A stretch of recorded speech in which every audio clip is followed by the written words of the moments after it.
ദൈവനാമം വാഴ്ത്തപ്പെടുമാറാകട്ടെ. ദൈവത്തിൻ്റെ കൃപയാൽ സീക്ക് ആൻഡ് സേവ് മിഷൻ്റെ ആഭിമുഖ്യത്തിൽ നടത്തപ്പെടുന്നതായ ആശ്വാസനാദം എന്ന യുവജന ശുശ്രൂഷയിലേക്ക് നിങ്ങളെവരെ ഞങ്ങൾ സ്വാഗതം ചെയ്യുന്നു. ലോകത്തിൻ്റെ വിവിധ ഭാഗങ്ങളിലിരുന്ന് സന്ദേശം ശ്രമിക്കുന്നതായ എല്ലാ പ്രിയപ്പെട്ടവർക്കും കർത്താവായ യേശുക്രിസ്തുവിൻ്റെ നാമത്തിൽ സ്നേഹവും വന്ദനവും അറിയിക്കുന്നു. നിങ്ങൾ കഴിഞ്ഞ നാളുകളിൽ നൽകിയതായ പ്രോത്സാഹനത്തിന്, സഹകരണത്തിന്, പ്രാർത്ഥനയുടെ പിൻബലത്തിനായി നന്ദി പറയുന്നു. ദൈവം നിങ്ങളെല്ലാവരെയും ധാരാളമായി അനുഗ്രഹിക്കുമാറാകട്ടെ.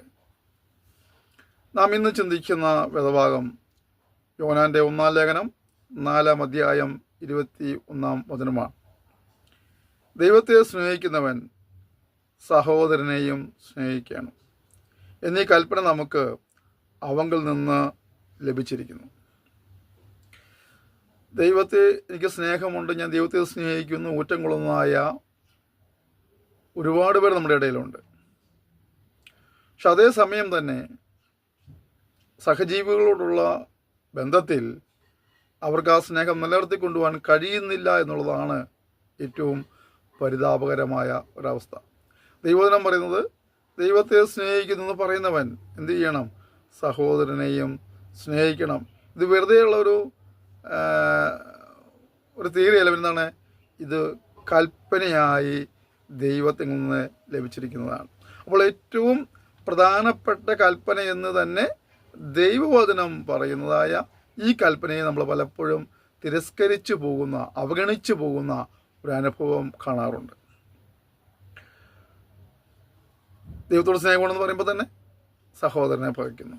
സഹോദരങ്ങൾക്കെതിരെ ശബ്ദമുയർത്തുന്ന, അവരെ നിന്ദിക്കുന്ന, പരിഹസിക്കുന്ന, അവരെ നാശത്തിനായി പരിശ്രമിക്കുന്ന, അവർ ഉന്നമനത്തെ തടയുന്ന, അങ്ങനെ പല നിലകളിലുള്ള വചന വിരുദ്ധ നടപടിക്രമങ്ങൾ അവലംബിക്കുന്ന ക്രിസ്ത്യാനികളെയും നമ്മുടെ ഇടയിൽ കാണുവാൻ കഴിയുന്നുണ്ട് എന്നുള്ളത് സങ്കടകരമാണ്. നമുക്ക് ഈ സ്നേഹത്തിൻ്റെ ഉത്തമമായ മാതൃക കർത്താവായ യേശുക്രിസ്തു തന്നെ കാണിച്ചു തന്നിരിക്കുകയാണ്. അവനാണ് നമ്മുടെ മാതൃക പുരുഷൻ. നാം എന്തെല്ലാം ലെവലിൽ വളർന്നു വന്നാലും ക്രിസ്തുവിന് തലയോളം വളരുക എന്നുള്ളതാണ് ദൈവം നമ്മെക്കുറിച്ച് ആഗ്രഹിക്കുന്നത്. യോഹന്നാന്റെ 1-ാം ലേഖനം 3-ാം അധ്യായം 16 മുതൽ 18 വചനങ്ങൾ പഠിക്കുമ്പോൾ അവൻ നമുക്ക് വേണ്ടി തൻ്റെ പ്രാണനെ വെച്ചു കൊടുത്തതിനാൽ നാം സ്നേഹം എന്തെന്ന് അറിയുന്നു എന്ന് കാണാൻ കഴിയുന്നുണ്ട്. അപ്പോൾ കർത്താവായ യേശുക്രിസ്തു ഈ ഭൂമിയിലേക്ക് വന്നത് പാപികളെ രക്ഷിപ്പാനാണ്. അതിനുവേണ്ടി താൻ തൻ്റെ ജീവനെയാണ് മറുവിലയായി കൊടുത്തത്. നമ്മൾ വചനത്തിൽ വായിക്കുന്ന ക്രിസ്തു നാം പാപികളായിരിക്കുമ്പോൾ നമുക്ക് വേണ്ടി മരിക്കയാൽ നമ്മളുടെ സ്നേഹത്തെ പ്രദർശിപ്പിക്കുന്നു. അത് നമ്മുടെ പാപങ്ങളെ വഹിച്ച് ക്രൂശിൽ കയറിയെന്ന് 1 പത്രോസ് 2-ന്റെ 24-25 വാക്യങ്ങൾ കാണാൻ കഴിയുന്നുണ്ട്. അപ്പോൾ യേശു നമുക്ക് വേണ്ടി ജീവൻ നൽകിക്കൊണ്ടാണ് സ്നേഹത്തിന് ഉദാഹരണമായി തീർന്നത്. എന്നിട്ട് പറയുകയാണ്, നാമും സഹോദരന്മാർക്ക് വേണ്ടി പ്രാണനെ വെച്ച് കൊടുക്കേണ്ടതാകുന്നു. സ്നേഹത്തിൻ്റെ ഒരു വ്യവസ്ഥ പറയുക, ക്രിസ്തു നമ്മെ സ്നേഹിച്ചതുപോലെ നമ്മൾ സഹോദരങ്ങളെ സ്നേഹിക്കും.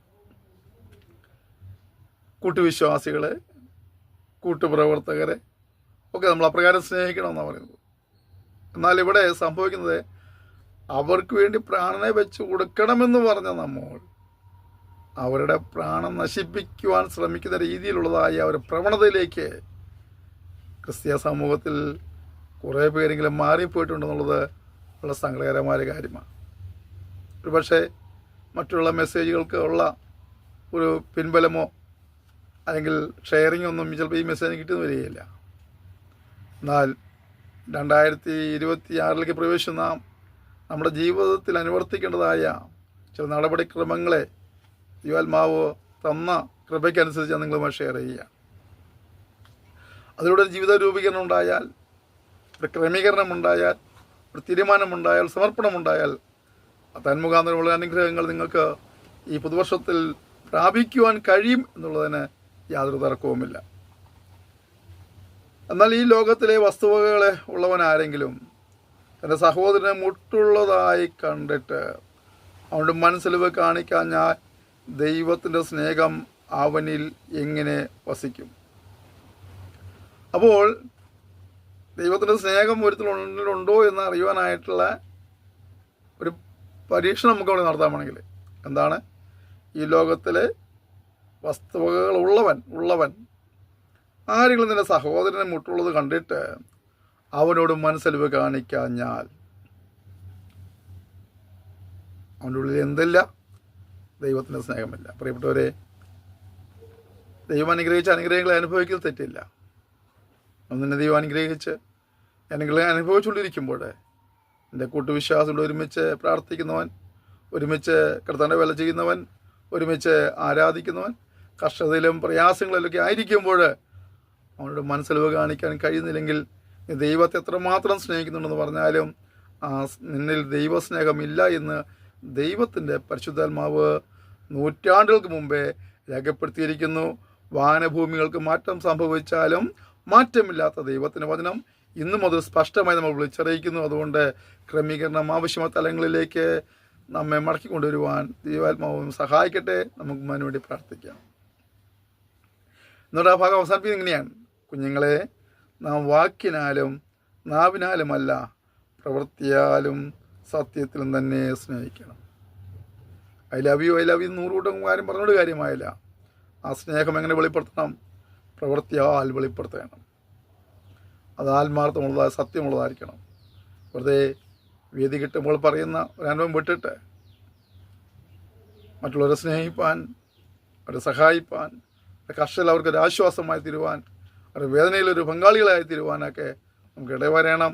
അപ്രകാരമുള്ള ഒരു പ്രവൃത്തി നമ്മൾ വെളിപ്പെട്ടെങ്കിൽ മാത്രമാണ് ദൈവസ്നേഹത്തിൻ്റെ പ്രദർശനശാലകളായി നാം ഓരോരുത്തരും മാറുകയുള്ളൂ എന്ന കാര്യം ഒരിക്കലും വിസ്മരിക്കരുത്. ലേവ്യ പുസ്തകം 19-ാം അധ്യായം 18-ാം വാക്യം നമ്മൾ പഠിക്കുമ്പോൾ ഇസ്രായേലിന് കൊടുക്കുന്ന ഒരു കൽപ്പന എങ്ങനെയാണ്? പ്രതികാരം ചെയ്യരുത്. ഇത് ജനത്തിൻ്റെ മക്കളോട് പക വയ്ക്കരുത്. കൂട്ടുകാരൻ നിന്നെപ്പോലെ തന്നെ സ്നേഹിക്കണം. പുതിയ നിയമത്തിൽ മാത്രമല്ല, പഴയ നിയമത്തിലുണ്ട് ആ പ്രമാണം. അവിടെ പറയുന്നത് എന്ത് ചെയ്യരുത്? പ്രതികാരം ചെയ്യരുത്. ആരെങ്കിലും ഒരുത്തൻ വേദനിപ്പിച്ചാൽ, നിന്ദിച്ചാൽ, ഉപദ്രവിച്ചാൽ, പരിഹസിച്ചാൽ അവനെതിരെ നിന്ന് എന്തെല്ലാം ചെയ്യാൻ കഴിയുമോ അതൊക്കെ ചെയ്യുവാൻ വേണ്ടി കൂട്ടിയിട്ടുണ്ടാക്കുന്ന ഒരു കാലഘട്ടത്തിലാണ് നാം ജീവിക്കുന്നത്. ഞാനീ പറയുന്നു അനാത്മികരുടെ കാര്യങ്ങളല്ല. ആത്മീയരെന്ന് അഭിമാനിക്കുന്ന വിശ്വാസികളെന്നും ദൈവജനമെന്നൊക്കെ പറയുന്ന വിശുദ്ധരെന്ന് പറയുന്ന വിശുദ്ധ സമൂഹം എന്ന് പറയുന്നവരുടെ ഉള്ളിൽ നടക്കുന്നതായ കാര്യങ്ങളെക്കുറിച്ചാണ് ഞാനീ പറയുന്നതൊക്കെ. ഇവിടേക്കാണ് നമുക്കൊരു മാറ്റം വരേണ്ടത്. പ്രമാണമില്ലാത്തവരെങ്ങനെ ജീവിച്ചു അവരുടെ കാര്യം നമുക്ക് ചിന്തിക്കേണ്ട ആവശ്യമില്ല. പ്രമാണമുണ്ടെന്ന് പറയുന്ന ദൈവത്തിൻ്റെ സ്വന്തം ജനമെന്ന് പറയുന്ന നമ്മൾ എത്രമാത്രം ആ പ്രമാണത്തോട് താതാത്മ്യം പ്രാപിക്കുന്നുണ്ട് എന്നുള്ളതാണ് ചിന്തിക്കേണ്ടത്. എൻ്റെ ജനത്തിൻ്റെ മക്കളോട് പകവയ്ക്കരുത്. എൻ്റെ പ്രിയപ്പെട്ടവരെ, രക്ഷിക്കപ്പെട്ട, സ്നാനപ്പെട്ട, അഭിഷേകം പ്രാപിച്ച, അതിനുവേണ്ടി കാത്തിരിക്കുന്ന, കർത്തനെ വില ചെയ്യുന്ന അഭിഷിക്ത സമുദ്രം ചോദിക്കട്ടെ, ഒരേ സഭയിലുള്ള, ഒരേ കൂട്ടായ്മയിലുള്ള, ഒരുമിച്ചിരുന്ന് ആരാധിക്കുന്ന, ഒരേ പാത്രത്തിൽ നിന്ന് അപ്പവും മീനും ഷെയർ ചെയ്യുന്ന ആളുകൾ പോലും കണ്ടാൽ മിണ്ടാത്ത അനുഭവങ്ങളില്ലേ? ഒരേ സെൻറ്ററിൽ പ്രവർത്തിക്കുന്ന ശുശ്രൂഷകന്മാർ തമ്മിൽ കൈ കൊടുക്കാത്ത അനുഭവങ്ങളില്ലേ? ഒരുമിച്ചുള്ള സംയുക്ത ആരാധനയിലൊക്കെ വിസ്തുചുമന സമയത്ത് അങ്ങോട്ടും ഇങ്ങോട്ടൊക്കെ മാറിപ്പോയിട്ട് ചുമനം കൊടുക്കുന്ന ചിലപ്പോൾ അടുത്ത ആളോട് മിണ്ടില്ല, കൈ കൊടുക്കുകയില്ല. അതുകൊണ്ട് അപ്പുറത്തേക്ക് മാറി എന്ന് വിസ്തുചുമനം ചെയ്യുന്ന പ്രവണത നമ്മുടെ ഇടയിലില്ലേ? ഇതെല്ലാം വെച്ചുകൊണ്ടാണ് നാം സ്വർഗത്തിൽ പോകാനിരിക്കുന്നത്. നമ്മുടെ പ്രവൃത്തിയിലൂടെ ദൈവസ്നേഹം പെടണം. പക, പിണക്കം ഒക്കെ ഇന്ന് നമ്മുടെ മുന്നിൽ ഇരിക്കുന്നില്ലേ? ഈ പക വെച്ചുകൊണ്ടല്ലേ നമ്മൾ ആരാധിക്കുന്നത്? ഈ പക വെച്ചുകൊണ്ടല്ലേ നമ്മൾ സാക്ഷ്യം പറയുന്നത്? ഈ പക വെച്ചുകൊണ്ടല്ലേ നാം സുവിശേഷ പ്രവർത്തനം നടത്തുന്നത്? ഈ പക വെച്ചുകൊണ്ടല്ലേ നാം ആത്മീയ പ്രസ്ഥാനങ്ങളിൽ, ആത്മീയ കാര്യങ്ങളിൽ പങ്കാളികളായിക്കൊണ്ട് ചിലപ്പോൾ ആത്മീയ കാര്യങ്ങൾ നേതൃത്വം മുതൽ വഹിക്കുന്നത്? ഇതൊക്കെ വചനവിരുദ്ധമായ നടപടിയാണെന്ന് നമുക്ക് വേറെ ആരും പറഞ്ഞു തരേണ്ട ആവശ്യമില്ല. നമുക്ക് തന്നെ അറിയാം. പക്ഷെ നാം അറിഞ്ഞിട്ടും അത് തന്നെ പിന്നെയും ആവർത്തിക്കുകയാണ്. സ്നേഹത്തിലേക്ക് മടങ്ങി വരിക. മത്തായിയുടെ സുവിശേഷം 22-ാം അധ്യായം 37-38 വാക്യങ്ങൾ നമ്മൾ വായിക്കുമ്പോൾ ദൈവത്തെ പൂർണ്ണ ഹൃദയത്തോടും പൂർണ്ണാത്മാവോടും പൂർണ്ണ മനസ്സോടും കൂടി സ്നേഹിക്കണം. ഒന്നാമത്തെ കൽപ്പന ഇതാ. രണ്ടാമത്തേത് അതിനോട് സമം കൂട്ടുകാരനെ നിന്നെപ്പോലെ തന്നെ സ്നേഹിക്കണം. ദൈവത്തെ സ്നേഹിക്കുന്ന കാര്യത്തെക്കുറിച്ച് വ്യവസ്ഥ വയ്ക്കുന്നുണ്ട്. എന്തൊക്കെയാണ്? അത് പൂർണ്ണ ഹൃദയത്തോടെ ആയിരിക്കണം, പൂർണ്ണ ആത്മാവോടായിരിക്കണം, പൂർണ്ണ മനസ്സോടെ ആയിരിക്കണം. എന്നിട്ട് പറയും ഇത് ഒരു കൽപ്പനയാണ്, ഒന്നാമത്തെ കൽപ്പനയാണ്. രണ്ടാമത്തെ കൽപ്പന ഇതിനോട് തുല്യമാണ്. ദൈവത്തെ മനുഷ്യൻ എപ്രകാരം സേവിക്കണം, എപ്രകാരം ആരാധിക്കണം, എങ്ങനെ പിൻപറ്റണം എന്ന് എത്രമാത്രം ഗൗരവം കൊടുത്ത് പറയുന്നുവോ അത്രത്തോളം തുല്യമായ ഗൗരവത്തിൽ പറയുകയാണ്, നീ നിൻ്റെ കൂട്ടുകാരനെയും നിന്നെ പോലെ സ്നേഹിക്കണം. പറയുമ്പോൾ സിമ്പിളല്ലേ? നമ്മളെ സ്നേഹിക്കുന്ന പോലെ മറ്റൊരാളെ സ്നേഹിക്കാൻ നമുക്ക് കഴിയുമോ? നമുക്ക് നന്മ വരാൻ നമ്മൾ ആഗ്രഹിക്കുന്നു, നമുക്ക് ഉയർച്ച ഉണ്ടാവാൻ നമ്മൾ ആഗ്രഹിക്കുന്നു, നമ്മൾ വിജയിക്കുക നമ്മൾ ആഗ്രഹിക്കുന്നു. അതുപോലെ മറ്റുള്ളവർ നന്മയ്ക്കായും ഉയർച്ചയ്ക്കായും നമുക്ക് പ്രവർത്തിക്കാൻ കഴിയുന്നുണ്ടോ എന്നാണ് ഈ സന്ദേശം കേൾക്കുമ്പോൾ നമ്മളെ തന്നെ കാണേണ്ടതും വിലയിരുത്തേണ്ടതും. ക്രമീകരണം അനിവാര്യമാണെങ്കിൽ, ആവശ്യമാണെങ്കിൽ ക്രമീകരണം നടത്തേണ്ടതും. ലൂക്കോസിന്റെ സുവിശേഷം 10-ാം അധ്യായം 37-ാം വാക്യം. ഈ നല്ല സ്നേഹിതൻ ആരാന്ന് ചോദിച്ചു വന്ന പുള്ളിയോട് കർത്താവ് ഒരു ഉദാഹരണമൊക്കെ പറഞ്ഞ് ഉപമയൊക്കെ പറഞ്ഞ ശേഷമായിട്ട് ചോദിക്കുന്നുണ്ട്, ഇവരിൽ ആരാണ് ഈ മനുഷ്യൻ്റെ സ്നേഹിതനായി തീർന്നപ്പോൾ അവൻ പറയുന്നുണ്ട്, അവനോട് കരുണ കാണിച്ചവനാണ് അവൻ്റെ നല്ല സ്നേഹിതൻ. അപ്പോൾ അവനോട് പറഞ്ഞു, നീയും പോയി അങ്ങനെ ചെയ്യാൻ പറഞ്ഞു. പ്രിയപ്പെട്ട ആ സന്ദേശം ഒന്ന് നമ്മോട് നോക്കിയ, നീയും പോയി അങ്ങനെ തന്നെ ചെയ്യുക, അങ്ങനെ തന്നെ ചെയ്യണം. ഈ വേദന അനുഭവിക്കുന്ന, കഷ്ടത അനുഭവിക്കുന്ന, പ്രയാസം അനുഭവിക്കുന്ന നമ്മുടെ കുട്ടിവിശ്വാസികൾ, കുട്ടിശുശ്രൂഷകന്മാർ ഒക്കെ ഉള്ളപ്പോൾ അവർക്ക് നമ്മളാവോളം സഹായിപ്പാൻ, ശുശ്രൂഷിപ്പാൻ, സ്നേഹത്തിൽ പ്രവൃത്തിയിലൂടെ സ്നേഹം വെളിപ്പെടുത്തുവാൻ, കാണുമ്പോൾ കൈ കൊടുത്ത് ഒരു പുഞ്ചിരിക്ക് പുഞ്ചിരിച്ച് പോകുന്ന അനുഭവമല്ല പറഞ്ഞത്. പ്രവൃത്തിയിലൂടെ സ്നേഹത്തെ വെളിപ്പെടുത്തുവാനുള്ള ഒരു ഉത്തരവാദിത്വം നമുക്കുണ്ട്. നാം അത് ചെയ്യുന്നില്ല എങ്കിൽ നമ്മൾ മറ്റവരെ പോലെ തന്നെയാണ്. നമ്മൾ പുരോഹിതനെ കുറ്റം പറയാറുണ്ട്, ലേവിനെ കുറ്റം പറയാറുണ്ട്, അല്ലേ? ഇതുപോലെ വേദനാനുഭവിക്കുന്നത് കണ്ടിട്ട് നമ്മളും ഇണ്ടാതെ പോയാൽ നമ്മളും അവരെ പോലൊക്കെ തന്നെയാണ്. നമുക്കും പ്രമാണം കൊണ്ടൊക്കെ ചെയ്യണമെന്നുള്ളത്, പക്ഷേ ചെയ്യാതെ പോകുമ്പോൾ നമ്മൾ പ്രമാണ ലംഘികളായി മാറുകയാണ്. അതുകൊണ്ട് ഈ പുതുവർഷത്തിൽ നമ്മുടെ ജീവിതത്തിൻ്റെ ഒരു ക്രമീകരണത്തിലേക്ക് വരുവാനായി കർത്താവ് നമ്മെ സഹായിക്കട്ടെ. യോഹന്നാന്റെ സുവിശേഷം 13:35 നമ്മളിങ്ങനെ വായിക്കുന്നുണ്ട്, നിങ്ങൾക്ക് തമ്മിൽ സ്നേഹമുണ്ടെങ്കിൽ നിങ്ങളെൻ്റെ ശിഷ്യന്മാർ എന്ന് എല്ലാവരും പറയും. ഇപ്പോൾ നമ്മൾ സ്നേഹകുമാരി ഭാഗയും പണക്കമൊക്കെ ആയി മാറിക്കൊണ്ടിരിക്കുക. നമ്മുടെ ഉള്ളിൽ കലഹമുണ്ടെന്ന് മറ്റുള്ളവർ അറിഞ്ഞുകൊണ്ടിരിക്കുക. നമ്മുടെ ഉള്ളിൽ ഭിന്നതയുണ്ടെന്ന് മറ്റുള്ളവർ അറിഞ്ഞുകൊണ്ടിരിക്കുക. നമ്മുടെ ഉള്ളിൽ ഗ്രൂപ്പിസം ഉണ്ടെന്നും അധികാരമോഹമുണ്ടെന്നും ദിവ്യാഗ്രഹമുണ്ടെന്നൊക്കെ മറ്റുള്ളവർ അറിഞ്ഞുകൊണ്ടിരിക്കുക. അത് മറ്റുള്ളവർ അറിയേണ്ടത് എന്താണ്? നമ്മൾ തമ്മിൽ സ്നേഹിച്ചുകൊണ്ട് കർത്താവിൻ്റെ ശിഷ്യന്മാരെന്നറിയണം. ഈ സന്ദേശങ്ങൾ നിങ്ങൾ എപ്രകാരം ഉൾക്കൊള്ളുന്നു, ഏറ്റെടുക്കുന്നത് എനിക്കറിയത്തില്ല. നിങ്ങൾക്ക് ഏതെങ്കിലും നൽകി പ്രയോജനപ്പെടുന്നു തോന്നിയാൽ നിങ്ങൾ ഷെയർ ചെയ്യുവാനായിട്ട് ഞങ്ങളോട് അപേക്ഷിക്കുക. കഴിഞ്ഞ ദിവസം നമുക്ക് ഷെയർ ചെയ്ത പ്രിയപ്പെട്ടവരുണ്ട്, അവരുടെ നന്ദി പറയുന്നു. സന്ദേശങ്ങൾ കൂടുതൽ പേർക്ക് എത്തട്ടെ, കൂടുതൽ പേർ കേൾക്കട്ടെ, കൂടുതൽ പേർ ക്രമീകരണത്തിലേക്ക് വരട്ടെ. അത് ഒരു ഇളക്കപ്പെരുപ്പതിനപ്പുറമായിട്ട് ഒരു ആന്തരികമായ വ്യതിയാനം നമ്മൾ സംഭവിച്ച് അപ്രകാരം വചനത്തിൽ പറയുന്ന അനുഗ്രഹങ്ങളെ പ്രാപിക്കുവാനായി ദൈവം നമ്മെ സഹായിക്കട്ടെ. നമുക്ക് തമ്മിൽ സ്നേഹിച്ചുകൊണ്ട് ക്രിസ്തു ശിഷ്യന്മാരെന്ന് മറ്റുള്ളവർക്ക് വെളിപ്പെടുത്തുവാനായിട്ട് നമ്മെ കർത്താവ് ഈ പുതുവർഷത്തിൻ്റെ പ്രാരംഭ ദിനങ്ങളിൽ സമർപ്പിക്കുവാനോട് വരട്ടെ. റോമർ 12:9-10 വാക്യങ്ങൾ വായിക്കുമ്പോൾ ഇങ്ങനെ കാണുന്നുണ്ട്, സ്നേഹം നിർവ്യാജമായിരിക്കണം. കാര്യലാഭത്തിനുള്ള സ്നേഹമോ മുഖസ്തുതിയോ ഒന്നുമല്ല, സ്നേഹം നിർവ്യാജമായിരിക്കണം. അല്ലേ? നിർവ്യാജ സ്നേഹം കാണുവാൻ ഇല്ലാത്തൊരു കാലഘട്ടത്തിൽ നമ്മൾ ജീവിക്കുന്നത്. എല്ലാ നിലകളിലും ചീറ്റി നടക്കുന്നൊരു കാലഘട്ടമാണ്. അതിന് വ്യതിയാനമായിട്ട് നിർവ്യാജ സ്നേഹത്തിലേക്ക് വരുവാനായി കർത്താവ് നമ്മെ സഹായിക്കുമാറാകട്ടെ. സഹോദര പ്രീതിയിൽ തമ്മിൽ സ്ഥായി പൂണ്ട് ബഹുമാനിക്കുന്നതിൽ അന്യോന്യം മുന്നോട്ട് കൊള്ളണം. എന്നൊക്കെയാണ് വേണ്ടത്. സഹോദര പ്രീതിയിൽ തമ്മിൽ സ്ഥായി പൂണ്ട് ബഹുമാനിക്കുന്നതിൽ അന്യോന്യം മുന്നോട്ട് കൊള്ളണം. ബഹുമാനിക്കുക എന്ന് പറഞ്ഞാൽ വളരെ ബുദ്ധിമുട്ടുള്ള കാര്യം. എന്നെ എല്ലാവരും ബഹുമാനിക്കണം, എന്നെ എല്ലാവരും ആദരിക്കണം, എനിക്ക് മുഖ്യ കസര കിട്ടണം, എനിക്ക് മുഖ്യ സ്ഥാനം കിട്ടണം, അതൊക്കെ നമ്മൾ ചിന്തിക്കണം. പക്ഷേ മറ്റുള്ളവരെ ബഹുമാനിക്കാനായിട്ട് ബുദ്ധിമുട്ടാണ്. റോമലേഖനം 13:9-10 പഠിക്കുമ്പോൾ കൽപ്പനകളെല്ലാം തന്നെ കൂട്ടുകാരനെ സ്നേഹിക്കുക എന്നതിൽ ഉള്ളടക്കം ചെയ്തിരിക്കുന്നു കാണാൻ കഴിയുന്നുണ്ട്. എല്ലാ കൽപ്പനയുടെയും പ്രധാനപ്പെട്ടതായ കാതലായ വശം എന്താണ്? കൂട്ടുകാരനെ സ്നേഹിക്കുക. ഗലാത്യർ 5:13 ഇതിനോട് ചേർന്ന് തന്നെ കാര്യങ്ങൾ പറയുന്നുണ്ട്. അപ്പോൾ നമ്മുടെ ജീവിതത്തിൽ സ്നേഹിക്കുവാൻ, എങ്ങനെ സ്നേഹിക്കാനാ? നിർവ്യാജമായി സ്നേഹിക്കുവാൻ, സഹോദര പ്രീതിയിൽ സ്ഥായി കൊണ്ടുകൊണ്ട് ബഹുമാനിക്കാനുള്ള മനസ്സോടി സ്നേഹിക്കാൻ കഴിയണം. തന്നെയല്ല, ആ സ്നേഹം വാക്കിലാൽ വെളിപ്പെടുത്തുകയല്ല, പ്രവൃത്തിയാൽ വെളിപ്പെടുത്തുവാൻ ഇടയായിത്തീരണം. തെസ്സലോനിക്കർ 4:9 നമ്മൾ അങ്ങനെ കാണുന്നുണ്ട്. അന്യോന്യം സ്നേഹിപ്പാൻ ദൈവത്തിൽ നിന്ന് ഉപദേശം ലഭിച്ചിരിക്കുന്നു. ഒരു ശുശ്രൂഷകളിൽ നിന്നോ ഒരു പുരോഗതിയിൽ നിന്നോ ഒരു മഹാപുരോഗതിയിൽ നിന്നും കിട്ടിയ ഉപദേശമല്ല. സ്നേഹിക്കണമെന്നുള്ളത് ദൈവത്തിൽ നിന്ന് ലഭിച്ച ഉപദേശമാണ്. ആ സ്നേഹം ഇങ്ങനെയാണ് പ്രവൃത്തിയിലൂടെ വെളിപ്പെടുത്തണം എന്നുള്ളതാണ്. അപ്പോൾ അതുകൊണ്ട് നാം പ്രവൃത്തിയിലൂടെയാണ് ആ സ്നേഹത്തെ വെളിപ്പെടുത്തേണ്ടത്. അത് പലപ്പോഴും ഒന്നും സംഭവിക്കുന്നില്ല. ഈ പ്രധാനപ്പെട്ട കൽപ്പന ലഭിച്ചിട്ടും ഈ ഉപദേശം ലഭിച്ചിട്ടും, ആരിൽ നിന്ന് ലഭിച്ച ഉപദേശം? ദൈവത്തിൽ നിന്ന് ലഭിച്ച ഉപദേശമായിട്ട് പോലും നാം അതിനെ അവഗണിക്കുന്നു എന്നുള്ളത് എത്രയോ പരിതാപകരമായ അവസ്ഥയാണ്. അത് എത്രയോ ശിക്ഷയ്ക്ക് കാരണമായിത്തീരും. 1 പത്രോസ് 3:8 നമ്മളിങ്ങനെ കാണുന്നുണ്ട്.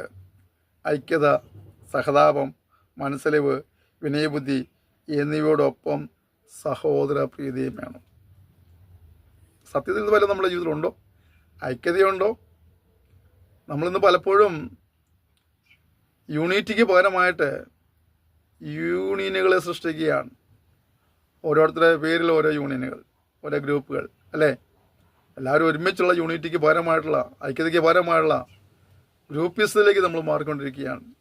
പണ്ടത്തെ കൊരിന്ത്യർ സഭയിലെ കാര്യം പറഞ്ഞ പോലെയാണ്. അപ്പൊല്ലോസിൻ്റെ പക്ഷം, പൗലോസിൻ്റെ പക്ഷം, അല്ലേ? അങ്ങനെ കേഫാവിൻ്റെ പക്ഷം, ആ പക്ഷം, ഈ പക്ഷമായിട്ടൊക്കെ മാറിക്കൊണ്ടിരിക്കുകയാണ്. ഇവിടുന്നൊക്കെ നമ്മൾ ആദ്യം നൂറ്റാണ്ട് ദൈവസഭയുടെ അനുഭവങ്ങളിലേക്ക്, ദൈവവചനത്തിൻ്റെ അടിസ്ഥാനപ്പെട്ട പ്രമാണങ്ങളിലേക്ക് മടങ്ങി വന്നേ മതിയാവുകയുള്ളൂ. ഈ തലമുറയിൽ ഈ സത്യങ്ങൾ വിളിച്ചു പറയുവാനായ ചിലരുടെ കർത്താവ് എഴുന്നേൽപ്പിച്ചേ മതിയാവുകയുള്ളൂ. അതിനുവേണ്ടിയാണ് ദൈവജനം പ്രാർത്ഥിക്കേണ്ടത്. 1 പത്രോസ് 4:8 കാണുന്നുണ്ട്. എല്ലാറ്റിനേക്കാളും അധികമായി ഉറ്റ സ്നേഹമുണ്ടാകണം. പ്രവൃത്തിയിലൂടെ സ്നേഹത്തെ വെളിപ്പെടുത്തുവാൻ നമുക്ക് കഴിയണം. എന്നാൽ പ്രിയപ്പെട്ടവരെ, ഈ ലഘു പ്രഭാഷണം എന്ന് ഞാൻ നിങ്ങളുമായി ഷെയർ ചെയ്യുമ്പോൾ നമ്മുടെ ഉള്ളിൽ നമ്മൾ സഹജീവികളെ നമ്മളിങ്ങനെ കാണുന്നു, കൂട്ടുവിശ്വാസം എങ്ങനെ കാണുന്നു, കൂട്ടുപ്രവർത്തനം എങ്ങനെ കാണുന്നു. നാം നന്മ അനുഭവിക്കുമ്പോൾ കഷ്ടജനത്തോട് നമ്മൾ പ്രതികരണം എപ്രകാരമാണ്, മനോഭാവം എങ്ങനെയാണെന്നൊക്കെ ശാന്തമായി ചിന്തിച്ച് ഏതെങ്കിലും തലങ്ങളിലൊക്കെ ഒരു ക്രമീകരണം ആവശ്യമാണെങ്കിൽ വരുത്തുവാനായിട്ട് ദൈവം ആഗ്രഹിക്കുന്നു. പരിശുദ്ധാത്മാവ് നിങ്ങളെ കൂടെ ഓർമ്മിപ്പിക്കുന്നു. അങ്ങനെ ആ നിലകൾക്ക് ഒരു അനുഭവം വരുവാൻ കർത്താവ് സഹായിക്കുമാറാകട്ടെ. 1 യോഹന്നാൻ 3:14-23 പഠിക്കും കാണുന്നത് ഇത് ആദ്യം മുതലുള്ള കൽപ്പനയാണ്. ഇതൊരു നൂതന കൽപ്പനയല്ല, ഇന്നോ ഇന്നലെയോ ഉണ്ടാക്കിയ മുളച്ചൊരു കൽപ്പനയല്ല, ആദ്യം മുതലേ ഉള്ള കൽപ്പനയാണ്. അപ്പോൾ അങ്ങനെയെങ്കിൽ നമ്മൾ ആദ്യം മുതലേ ഉള്ളതും പ്രധാനപ്പെട്ടതുമായ ഈ കൽപ്പന ലംഘിക്കുക, അവിടെ നമുക്ക് മാറ്റം വരേണ്ടത്. ഇനി ദൈവത്തെ സ്നേഹിക്കുന്നവരും എന്താ ചെയ്യുന്നത്? ദൈവത്തെ സ്നേഹിക്കുന്നവൻ എന്ന് പറഞ്ഞാൽ എൻ്റെ കൽപ്പനകളെ പ്രമാണിക്കുന്നവനെ സ്നേഹിക്കുന്നവനും മതി. നമ്മൾ യോഹന്നാന്റെ സുവിശേഷം പഠിക്കുമ്പോൾ കാണുന്നത് എൻ്റെ കൽപ്പനകളെ ലഭിച്ച് അത് പ്രമാണിക്കുന്നവനാണ് എന്നെ സ്നേഹിക്കുന്നത്. എനിക്ക് ദൈവത്തെ സ്നേഹം കൊണ്ടുകൊണ്ട് കാര്യമൊന്നുമില്ല. കൽപ്പനകളെ പ്രമാണിക്കുവാൻ കഴിയണം. ആ കൽപ്പനകൾ പ്രമാണിക്കുന്നതിലൂടെ, ആ പ്രവൃത്തികളിലൂടെയാണ് ദൈവത്തോടുള്ള സ്നേഹം പ്രദർശിപ്പിക്കുന്നത്. അതുപോലെ തന്നെയാണ് മനുഷ്യനോടുള്ള സ്നേഹം പ്രദർശിപ്പിക്കുന്നത് പ്രവൃത്തികളിലൂടെയാണ്. കാരണം ദൈവത്തോടും മനുഷ്യരോടും നമ്മുടെ പ്രവൃത്തികളാൽ, നമ്മുടെ ഇടപെടലുകളാൽ സ്നേഹത്തെ പ്രദർശിപ്പിച്ച് കൽപ്പനകളെ പ്രമാണിക്കുന്നവരായി, ഏറ്റവും പരമപ്രധാനമായ കൽപ്പനയെ പ്രമാണിക്കുന്നവരായി, ദൈവത്തിൻ്റെ ഉപദേശം അനുസരിക്കുന്നവരായി ജീവിച്ച് ദൈവത്തിന് അനുഗ്രഹങ്ങൾ പ്രാപിപ്പാനായിട്ട് ഇത് നിങ്ങളെ സഹായിക്കുമ്പോഴാകട്ടെ. അതിനുവേണ്ടി സമർപ്പിച്ച് ഒരു നിമിഷം ഒരുമിച്ച് പ്രാർത്ഥിക്കുക. സ്വർഗീയ പിതാവേ തന്ന ഈ സന്ദേശത്തിനായി സ്തോത്രം ചെയ്യുന്നതാണ്. ജീവിതത്തിലെ കർത്താവ് ഞങ്ങൾ ഉപദേശിച്ചതായ ഏറ്റവും പരമപ്രധാനമായ കൽപ്പനയാകുന്ന സഹജീവികളുള്ള സ്നേഹത്തെ ഞങ്ങളുടെ ജീവിതത്തിൽ വർദ്ധിപ്പിക്കുവാൻ, നിർവ്യാജമായി സൂക്ഷിക്കുവാൻ ഞങ്ങൾ സഹായിക്കുമ്പോഴാണെന്ന് പ്രാർത്ഥിക്കുന്നു. ഈ കേൾവിക്കാരെ സ്ഥലം പരമേൽപ്പിക്കുന്നവരെ പെരുവരെ അനുഗ്രഹിക്കണമേ. അവർ ജീവിതത്തിൽ നേരിടുന്ന വിഷയങ്ങളെ, ആവശ്യങ്ങളെ സ്ഥലം പരമേൽപ്പിക്കുന്നു. വ്യക്തിപരമായ, കുടുംബപരമായ, തൊഴിൽപരമായ എല്ലാ വിഷയങ്ങളും കർത്താവ് അവർക്ക് വേണ്ട അത്ഭുതങ്ങളെ പ്രവർത്തിച്ച് സമാധാനവും സന്തോഷവും അനുഭവിപ്പറഞ്ഞവർക്ക് അവസരമൊരുക്കുമാറാണെന്ന് പ്രാർത്ഥിക്കുന്നു. ഈ ശ്രോതാക്കളെ പിതാവിൻ്റെയും പുത്രൻ്റെയും പരിശുദ്ധാത്മാവിൻ്റെ നാമത്തിലടിയിൽ അനുഗ്രഹിച്ച് പ്രാർത്ഥിക്കുന്നു. ആത്മീയമായും ഭൗമികമായും ശാരീരികമായും മാനസികമായിട്ട് ഒരു അഭിവൃദ്ധി പ്രാപിപ്പാൻ, സമാധാനവും സന്തോഷവും പ്രാപിപ്പാൻ സൗദീയമായി സഹായിക്കണമെന്ന് പ്രാർത്ഥിക്കുന്നു. ഞാൻ ചെയ്യുന്ന വലിയ കൃപയ്ക്കായ സ്തോത്രം. നാളത്തോടും വചനങ്ങളെ പൂർണ്ണമായി അനുസരിച്ചുകൊണ്ട് ദൈവത്തോടും മനുഷ്യരോടും നല്ല മനസ്സോടുകൂടി ജീവിപ്പാൻ പ്രധാന സഹായിക്കുമ്പോഴാണെന്ന് പ്രാർത്ഥിക്കുന്നു. പ്രാർത്ഥന സ്തോത്രം യേശുവിൻ്റെ നാം തന്നെ ആമേൻ. ക്ഷമയോടെ സന്ദേശം ശ്രമിച്ചതിന് നന്ദി പറയുന്നു. ഒപ്പം ഈ സന്ദേശങ്ങൾ നിങ്ങൾ മറ്റുള്ളവർക്കിടെ പങ്കുവയ്ക്കാനായിട്ട് ഞാൻ ഓർമ്മിപ്പിക്കുന്നു. അതുപോലെ തന്നെ നിങ്ങളുടെ ജീവിതത്തിൽ നിങ്ങളെ അലട്ടുന്ന ഏതെങ്കിലും ഒരു വിഷയത്തിൻ്റെ ഒരു വിടുതലിന് വേണ്ടി ഒരു പ്രാർത്ഥനാ സഹായം ആവശ്യമാണെങ്കിൽ സ്ക്രീനിൽ കാണുന്ന നമ്പറിൽ വിളിച്ചാൽ ഞങ്ങൾ നിങ്ങൾക്ക് വേണ്ടി പ്രാർത്ഥിക്കുന്നതായിരിക്കും. ഏതെങ്കിലും സമയം നിങ്ങൾ വിളിച്ചിട്ട് കിട്ടിയില്ലെങ്കിൽ അതൊരു വാട്സപ്പ് നമ്പറും കൂടിയാണ്. അതിൽ മെസ്സേജ് അയച്ചാൽ ഞങ്ങൾ നിങ്ങൾക്ക് വേണ്ടി നിശ്ചയമായും പ്രാർത്ഥിക്കുന്നതായിരിക്കും. തുടർന്ന് നിങ്ങളുടെ സഹകരണം ഞങ്ങൾ പ്രതീക്ഷിക്കുന്നു. Thank you. May God bless you.